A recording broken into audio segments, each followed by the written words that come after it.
Ang kasiyahan sa kung sino ka. Si Kyrie ay isang batang mahilig maglaro ng building blocks. Kaya niyang bumuo ng matataas na tore, malalaking bahay, at mahahabang tulay gamit ang mga ito. Ito ang kanyang paboritong gawin sa buong mundo. Isang araw, nakita niya ang kanyang kaibigang si Pipay na gumuguhit sa parke.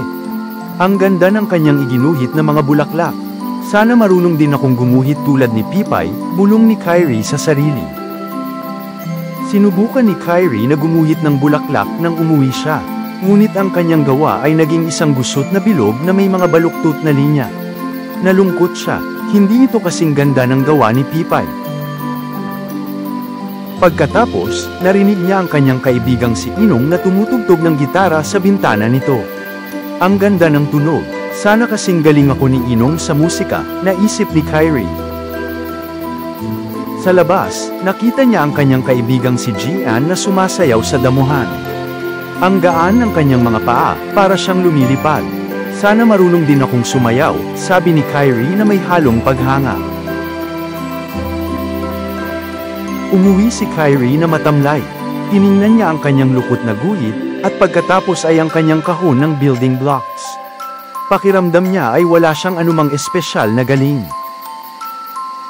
Dahil sa kanyang kalungkutan, kinuha niya ang kanyang mga laruan at nagsimulang magtayo gamit ang mga building blocks. Hindi niya iniisip kung ano ang kanyang ginagawa.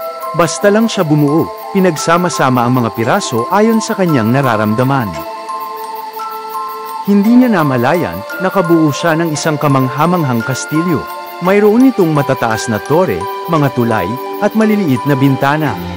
Ito ang pinakamagandang nagawa niya kailanman gamit ang mga building blocks. Dumating ang kanyang mga kaibigan na sina Pipay at Inong. "Wow, Kyrie, ang galing mo," sabi ni Pipay. "Hindi ko kayang gawin yan," sabi naman ni Inong. Dahil dito, isang aral ang nabuo. Nang yakapin ni Kyrie ang sarili niyang pagkatao, natagpuan niya ang kasiyahan na hindi kailanman nakukuha sa panggagaya sa iba. Hindi naiinggit, hindi nagkukumpara, naunawaan niya na ang kanyang halaga ay natatangi at siya ay magaling sa sarili niyang paraan. Mula noon ay naunawaan niya ang kasiyahan sa kung sino siyang talaga. Sapagkat, ang tunay na halaga ay nakasalalay sa tiwala sa sarili, sa sariling pag-iisip, at sa tapang na maging totoo sa kung sino ka.